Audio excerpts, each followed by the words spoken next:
La plupart des gens découvrent qu'ils ont un foie gras par pur hasard, souvent sans même en être conscients.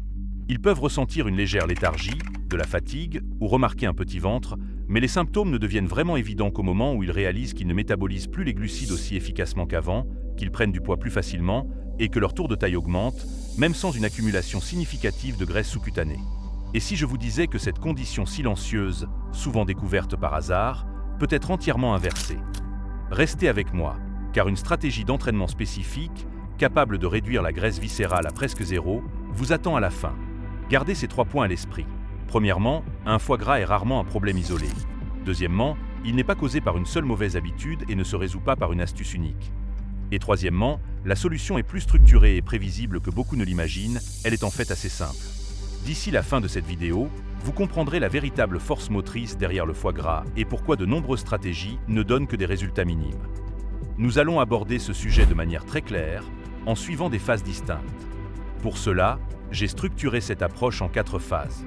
La première phase consiste à identifier et à stopper ce qui est à l'origine du foie gras, c'est-à-dire la résistance à l'insuline et l'inflammation qui poussent la graisse vers le foie. Ensuite, la deuxième phase se concentre sur ce qui se passe une fois que cette pression diminue. C'est à ce moment que le corps commence à extraire la graisse du foie grâce à des éléments comme le mouvement adéquat, un apport protéique bien cadencé, les fibres, un certain timing des repas et un entraînement spécifique. La troisième phase est celle où nous intégrons des stratégies alimentaires ciblées, des éléments qui font réellement la différence une fois que les bases sont établies. Il s'agit notamment de la manière de consommer certaines graisses comme l'huile d'olive, d'intégrer des fibres, de comprendre le débat autour des différents types de sucre et de savoir quels aliments accélèrent le processus. Enfin, la quatrième phase est dédiée à la prévention de la récidive, en mettant en place les bonnes stratégies de mode de vie, en optimisant le sommeil et le rythme circadien, des facteurs essentiels pour maintenir un foie sain. À la fin de cette vidéo, je partagerai une stratégie d'entraînement spécifique qui m'a aidé à réduire ma graisse viscérale à presque 0%. C'est une technique que j'ai apprise de la docteure Rhonda Patrick et nous y reviendrons dans quelques minutes. Commençons par la phase 1. Il est crucial de stopper les véritables moteurs de ce problème. Le foie gras ne commence pas avec la graisse, mais avec la résistance à l'insuline. Une étude publiée dans Diabète Spectrum l'a clairement démontré. Les auteurs expliquent que la résistance à l'insuline est impliquée non seulement dans le développement du foie gras non alcoolique, mais aussi dans sa progression de la simple accumulation de graisse à l'inflammation, puis à la fibrose et éventuellement à la cirrhose, voire au cancer du foie. Cela signifie que lorsque les cellules cessent de répondre correctement à l'insuline, le glucose reste plus longtemps dans la circulation sanguine. Ce glucose doit être traité, et l'un des endroits où il est presque toujours acheminé est le foie, où il est converti en graisse. Simultanément, la résistance à l'insuline bloque la lipolyse, c'est-à-dire la mobilisation des graisses. Ainsi, la graisse arrive plus vite et repart plus lentement. Le calcul est simple. C'est pourquoi la phase 1 ne concerne pas un ensemble de pratiques avancées ou de suppléments agressifs. Il s'agit de supprimer la pression qui pousse la graisse dans le foie en premier lieu. Nous devons prioriser cette étape et je vous assure que cela fera une énorme différence. Le moyen le plus rapide de le faire, bien que peu sophistiqué, est de réduire la consommation de gâteaux, de tartes, de sucre transformé et de glucides raffinés. Une diminution de l'apport en sucre réduit les pics de glucose, ce qui abaisse la demande en insuline et, avec le temps, réduit les signaux inflammatoires. Cela permet d'éviter les interférences qui empêchent l'insuline de faire son travail. Une fois que cette pression commence à diminuer, l'ajout des bons aliments et le moment de leur consommation deviennent pertinents. C'est un autre point que j'ai appris de la docteure Rhonda Patrick. C'est ici que les oméga 3, en particulier, entrent en jeu. Une méta-analyse publiée dans Gastroentérologie Research a examiné 10 essais randomisés portant sur plus de 500 personnes atteintes de stéatose hépatique. La supplémentation en oméga 3 a significativement réduit la graisse hépatique et amélioré le GGGT, un marqueur associé au stress et à l'inflammation du foie. Les oméga 3 activent un régulateur de l'oxydation des graisses, appelé PAR. Ils réduisent également les signaux inflammatoires, ce qui améliore la sensibilité à l'insuline. C'est donc un double avantage. Moins de graisse est poussée dans le foie et plus de graisse est brûlée. C'est précisément ce dont nous avons besoin. Freiner l'apport et brûler la graisse existante. Parallèlement, le mouvement commence à être bénéfique, car nous sommes désormais dans un état où nous pouvons réellement brûler cette graisse hépatique. Une déclaration publiée dans Sport Médecine a montré qu'aussi peu que 135 minutes par semaine d'exercice aérobie d'intensité modérée peuvent réduire la graisse du foie. Des volumes plus élevés, environ 150 à 240 minutes, étaient associés à des réductions de l'ordre de 2 à 4%. Il ne s'agit donc pas d'entraînements exténuants, mais d'un flux métabolique constant. Une marche modérée sur un tapis roulant, même seulement 20 minutes par jour, peut avoir un impact considérable sur un foie gras. Mais il y a des habitudes de soutien à considérer et un type d'entraînement spécifique que j'ai appris de la docteure Rhonda Patrick et dont je parlerai dans un instant. De plus, si nous faisons cela à jeun, nous sommes dans une position opportune pour puiser dans la graisse entourant notre foie et notre graisse viscérale. Comme l'a dit le docteur Sean O'Meara, l'un des plus grands experts en matière de graisse viscérale, celle-ci réagit au stress de manière positive et négative. Mais dans une situation stressante, nous brûlons plus lorsque nous ne mangeons pas. Ainsi, cela nous aide et nous nuit. Si nous créons un certain stress, comme le sauna, le jeûne ou le cardio à jeûne, cela sollicite cette graisse viscérale, qui est également de la graisse hépatique. Avant d'aller plus loin, une habitude de soutien essentielle prépare le terrain: boire de l'eau. Le foie joue un rôle central dans le traitement des déchets et l'exportation des graisses via la bile. Si nous ne sommes pas hydratés, nous ne pouvons pas soutenir ce processus et par conséquent, nous entravons plus largement la sensibilité à l'insuline. L'hydratation ne résout pas le problème du foie gras à elle seule, mais elle aide tout à mieux fonctionner. C'est intéressant car le foie est un centre de détoxification et nous avons besoin d'être bien hydratés. La phase 1 est donc simple par conception: réduire la résistance à l'insuline, calmer l'inflammation, cesser d'alimenter le problème. Ensuite, nous passons à la phase 2, qui consiste à activer la perte de graisse hépatique. Une fois que la résistance à l'insuline et l'inflammation commencent à diminuer, le corps devient réellement réactif. Je sais que la première partie était frustrante car elle semblait ennuyeuse, mais c'est ici que la graisse du foie commence réellement à bouger. Les protéines sont très importantes à ce stade. Elles augmentent la satiété, stimulent le GLP-1, soutiennent la masse maigre, augmentent la demande métabolique et améliorent la gestion des graisses à long terme. Les protéines sont bénéfiques à tous égards. Mais les fibres sont en fait plus importantes ici que ce que les gens pensent. Une analyse publiée dans *BMC Gastroentérologie *, utilisant une grande quantité de données NAN, a trouvé une relation inverse entre les fibres alimentaires et la stéatose hépatique. Les fibres ralentissent l'absorption des glucides, ce qui stabilise l'insuline, et lorsque l'insuline est stabilisée, moins de graisse s'accumule dans le foie. Elle se lie également aux graisses et au cholestérol pour les éliminer via les déchets, ce qui réduit l'absorption calorique. C'est ici que le jeûne et le timing entrent en jeu, car c'est vraiment important.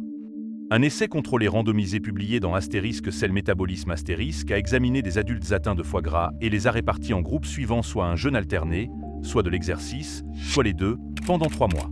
Le jeûne seul a réduit le contenu en graisse intrahépatique de 2,25%. L'exercice seul a aidé, mais la combinaison des deux a produit la plus grande réduction, qui était en fait supérieure à 5%. Cela a donc plus que doublé en combinant jeûne et exercice.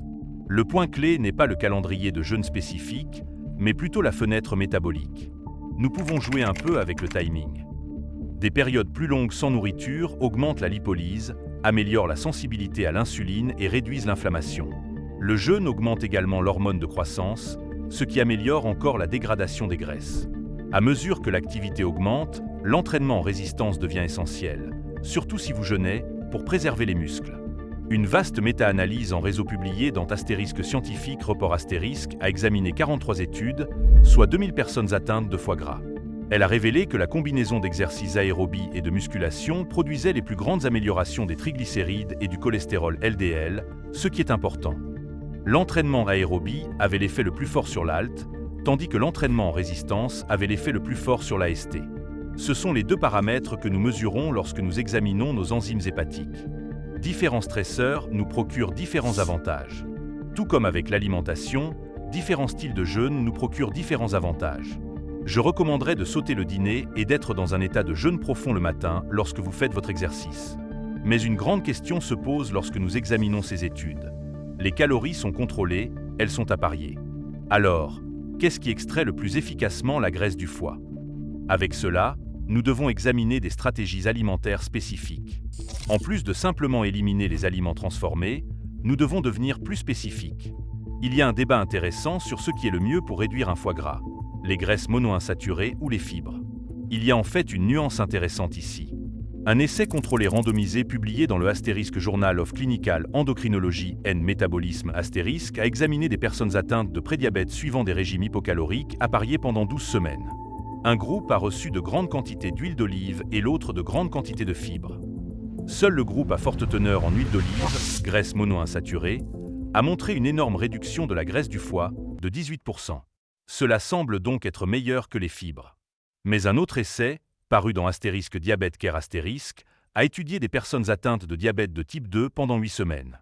Le groupe huile d'olive a constaté une réduction de la graisse du foie d'environ 25 à 29%, tandis que les régimes à base de fibres ont montré des changements beaucoup plus faibles. Cependant, il y avait une limitation majeure. Les régimes riches en acides gras monoinsaturés étaient également moins riches en glucides. Essentiellement, ce que ces études ont fait, c'est de dire que les graisses monoinsaturées sont incroyables pour le foie gras, ce qui est vrai, mais ce qu'ils ont réalisé, c'est qu'en ajoutant des calories via l'huile d'olive, ils réduisaient en fait les calories provenant des glucides, alors que les branches des régimes à base de fibres ne réduisaient pas vraiment les glucides. On pourrait penser que les fibres sont excellentes, mais parce que les glucides étaient si importants, elles ne réduisaient pas le foie gras. Ils ont donc accidentellement découvert qu'en ajoutant de l'huile d'olive, ils réduisaient les glucides et diminuaient significativement plus de graisse hépatique. La question devient alors, était-ce la graisse ou la charge insulinique plus faible qui faisait la magie ici? Mais une troisième étude nous a aidé à clarifier cela. Cette étude, publiée dans Astérisque BMJ Open Diabète Astérisque, a comparé un régime riche en huile d'olive à un régime multifactoriel contenant des fibres, de l'huile d'olive, des oméga 3 et des polyphénols. Les deux avaient des calories et des macronutriments similaires. Les deux régimes ont réduit la graisse du foie, mais le régime multifactoriel l'a réduite d'environ 40%, contre 19 à 25% pour l'huile d'olive seule. La conclusion n'est pas de choisir entre les graisses monoinsaturées ou les fibres. C'est que l'association de signaux complémentaires comme les fibres et l'huile d'olive, en présence de glucides réduits, fonctionne étonnamment bien. C'est là que certains aliments deviennent de puissants outils, de véritables superaliments pour le foie gras. L'ail en est un bon exemple, comme beaucoup d'aliments méditerranéens. Un essai clinique randomisé publié dans Astérisque Diabète, Metabolic Syndrome and Obesity, Astérisque a donné à des personnes atteintes de foie gras 800 mg d'ail pendant 15 semaines. Plus de la moitié des personnes du groupe ail ont montré des améliorations du foie gras à l'échographie, contre 15% dans le groupe placebo. Et, fait important, ces résultats sont restés valables même après ajustement pour le poids et les calories. Mécaniquement, l'ail contient des composés organosoufrés, comme l'allicine et l'ajoène. Ces composés régulent à la baisse les voies inflammatoires, notamment le facteur nucléaire kappa B et le JNK, tout en activant la voie antioxydante appelée NRF2. Lorsque le foie est soumis à moins de stress inflammatoire, il peut mieux se réparer et le foie gras diminue. Le café fonctionne bien, mais un peu différemment. Une méta-analyse publiée dans les Asterisk Annals of Hepatology Asterisk a examiné plus de 10 études épidémiologiques et a révélé que les personnes qui buvaient du café avaient un risque 23% plus faible de développer un foie gras. Mais elles ont également constaté que les personnes qui avaient déjà un foie gras avaient un risque 32% plus faible de progresser vers la fibrose. Au-delà des antioxydants, la caféine elle-même inhibe la signalisation fibrotique dans le foie, empêchant la progression du foie gras. C'est une chance. Le café est bon pour nous, il aide à prévenir le foie gras et ses éléments qui causent la cicatrisation. C'est énorme. Le café ne fait pas que réduire l'accumulation de graisse, il empêche le foie de durcir avec le temps et de causer un réel problème. Ensuite, nous avons les canneberges, qui ciblent un angle légèrement différent. Un essai clinique randomisé publié dans Astérisque BMC Complementary Medicine Astérisque a donné à des personnes atteintes de foie gras soit une capsule de canneberge, soit un placebo pendant 6 mois. Le groupe canneberge a montré des réductions beaucoup plus importantes de la graisse du foie, ainsi que des niveaux d'insuline et de résistance à l'insuline beaucoup plus bas. Les canneberges contiennent un composé appelé thyrocéline qui active le PBR-alpha, ce qui augmente la bêta-oxydation, la combustion des graisses, et réduit l'accumulation de triglycérides, graisse, dans le foie. De plus, en améliorant la sensibilité à l'insuline, vous réduisez également l'un des principaux moteurs de l'accumulation de graisse hépatique. Et si nous revenons à l'huile d'olive, nous pouvons comprendre pourquoi elle nous aide tant. Pour récapituler jusqu'à présent, nous avons l'ail, l'huile d'olive, les canneberges et le café. Nous allons tout assembler, mais je veux m'assurer que nous sommes tous sur la même longueur d'onde. Une étude publiée a examiné comment l'huile d'olive extra vierge affecte la santé du foie au niveau cellulaire. Les auteurs de cet article ont découvert qu'elle activait la voie NRF2 et qu'elle préservait essentiellement la structure du foie. Elle réduit donc le stress dans le foie et préserve le foie dans sa forme naturelle. Ensuite, nous ajoutons la protéine de lactosérum, whey protein, au mélange. Celle-ci présente de nombreuses promesses, en particulier dans certains de ses premiers modèles expérimentaux.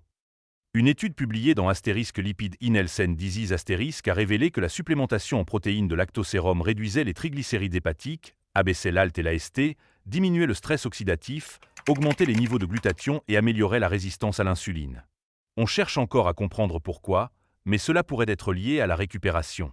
Il y a aussi le jus de betterave. Une étude intéressante dans Astérisque Biomolécule Astérisque a examiné les lésions hépatiques chez les rats, un modèle rongeur, et a constaté que le jus de betterave réduisait le stress oxydatif, l'inflammation et les dommages cellulaires, tout en étant lié à un niveau plus élevé de signalisation NRF2. Ainsi, plus d'antioxydants protègent à nouveau le foie. Il y a donc tous ces angles différents, l'angle métabolique, l'angle de la charge toxique et l'incapacité du foie à éliminer ces substances. Lorsque nous aidons le foie, il peut mieux faire son travail et le métabolisme fonctionne mieux. C'est comme un cycle positif complet. Mais maintenant, nous passons à la phase 4, qui est de savoir comment l'empêcher de revenir. C'est celle qui détermine si tous ces progrès perdurent ou s'ils s'effacent et nous ramènent à la case départ. Un foie gras ne revient généralement pas parce que quelqu'un a cessé de s'en soucier, il revient lorsque la résistance à l'insuline, l'inflammation et tout le stress métabolique s'insinuent à nouveau dans nos vies. Même si l'alimentation et l'exercice semblent plutôt bons en surface, ces problèmes peuvent revenir. Et encore une fois, je vais parler de cette astuce d'entraînement spécifique que j'ai mise en œuvre. Mais la phase 4 consiste davantage à protéger ce que vous avez déjà réparé. L'un des plus forts prédicteurs du retour du foie gras est la qualité du sommeil. Une étude intéressante publiée dans une revue majeure sur le sommeil a examiné plus de 5000 personnes et a révélé que les mauvaises habitudes de sommeil, comme les couchers tardifs ou même les siestes diurnes, étaient toutes associées à un risque plus élevé de troubles métaboliques et de foie gras. Mais ils ont trouvé quelque chose de vraiment intéressant. Même une amélioration modérée de la qualité du sommeil était associée à une réduction de 29% du risque de foie gras. Au niveau cellulaire, un mauvais sommeil augmente l'inflammation et aggrave la résistance à l'insuline. Notre sommeil profond et notre sommeil paradoxal régulent notre sensibilité à l'insuline. Vous pouvez devenir temporairement résistant à l'insuline après une nuit de mauvais sommeil. Cela se produit de manière aiguë. Imaginez ce qui se passe si cela se répète encore et encore. Et si le sommeil est perturbé, l'environnement hépatique se déplace lentement vers le stockage des graisses, même si les choix alimentaires ne sont pas si mauvais. Couplez cela avec le stress, qui a tendance à coïncider avec un mauvais sommeil. Une étude publiée dans Astérisque Scientifique Report Astérisque a examiné près de 170 000 personnes et a constaté que celles qui percevaient le plus de stress avaient un risque 17% plus élevé de développer un foie gras par rapport à celles qui percevaient moins de stress. Le stress chronique élève le cortisol. Le cortisol pousse les glucocorticoïdes vers les récepteurs adipeux pour stocker plus de graisse. Il augmente la glycémie, stimule la formation de graisse, l'hypogenèse de novo dans le foie, écrase la sensibilité des récepteurs à l'insuline, vous rendant plus résistant à l'insuline. Il encourage également l'alimentation émotionnelle, des comportements qui anéantissent tous les efforts que nous avons déployés. Encore une fois, la phase 4 ne consiste pas à éliminer comme par magie le stress et à dormir comme un bébé, mais plutôt à empêcher le cortisol de devenir un signal constant. J'ai fait d'autres vidéos sur la réduction du cortisol, mais voici quelques pistes. Le simple fait de se connecter à la terre, de poser les pieds sur l'herbe, a un énorme effet sur le cortisol. Des tests de cortisol salivaire le montrent. C'est probablement lié à la connexion. Nous savons que le bain de forêt ou la thérapie par la nature est une réalité pour le stress, mais même le simple fait de connecter ses pieds à la terre fait une différence. Une autre chose est que 3 grammes de glycine peuvent être extrêmement utiles ici. La glycine agit comme un neurotransmetteur, nous calme et fait une très grande différence. De plus, le sauna ou le contraste. Comme faire un sauna puis sauter dans une douche froide pendant 30 secondes, c'est cette résilience du système nerveux dont nous avons besoin pour avoir un stress contrôlé afin que le stress régulier n'envahisse pas nos vies. Le rythme circadien est également un élément souvent négligé, et il est très important pour le cortisol. Des données de la UK Biobank ont été publiées, examinant les travailleurs de jour et les travailleurs postés, et elles ont révélé que les travailleurs postés irréguliers et permanents de nuit avaient des niveaux de graisse hépatique bien plus élevés. Même après ajustement pour de nombreux facteurs, les travailleurs de nuit permanents ne s'adaptaient pas au risque. C'est difficile si vous êtes dans cette situation, mais cela nous indique que le corps est biologiquement conçu pour ne pas être dans cette position. Le désalignement circadien lui-même joue un rôle pathogène dans le foie gras. Le timing devient donc tout aussi important que le contenu, voire plus. Autant que possible, maintenez des heures de sommeil et de réveil cohérentes. Mangez dans une fenêtre quotidienne prévisible, évitez les repas tardifs, exposez-vous à la lumière dès le matin ou dans l'heure suivant le réveil. Ces conseils ne sont pas de simples astuces de bien-être à la mode. Ces signaux maintiennent la sensibilité à l'insuline, le métabolisme des graisses et la fonction hépatique alignée. C'est ce dont nous avons besoin. Qu'ils soient alignés pour que les progrès obtenus des phases 1 à 3 ne disparaissent pas à cause d'un désalignement.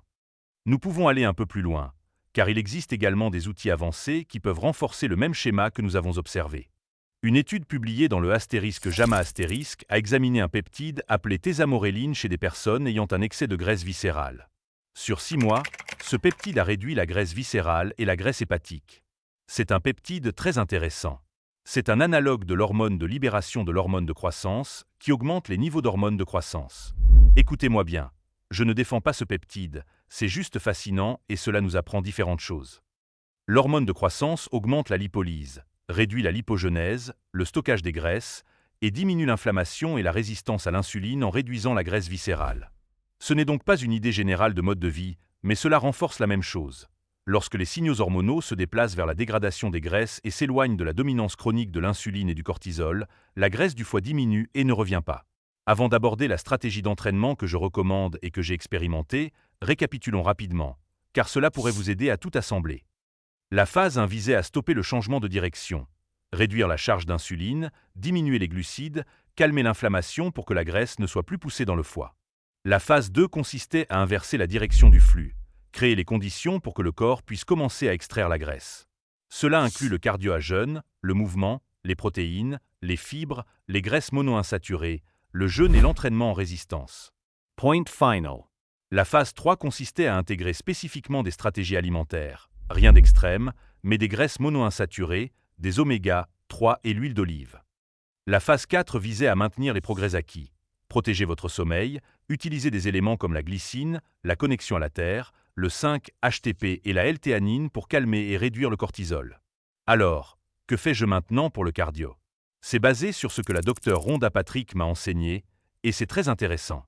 Il s'avère que la graisse viscérale, y compris le foie gras, répond très bien à des séances de haute intensité courtes qui ne causent pas de stress excessif.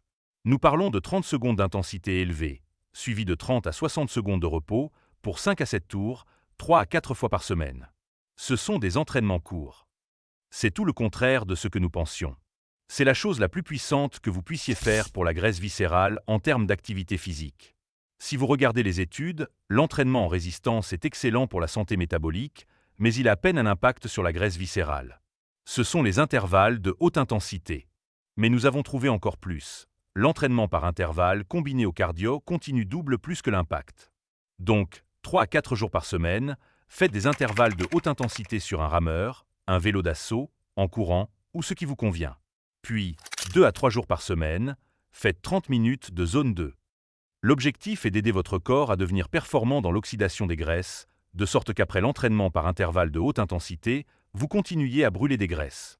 Il existe ce phénomène appelé la consommation post-exercice d'oxygène.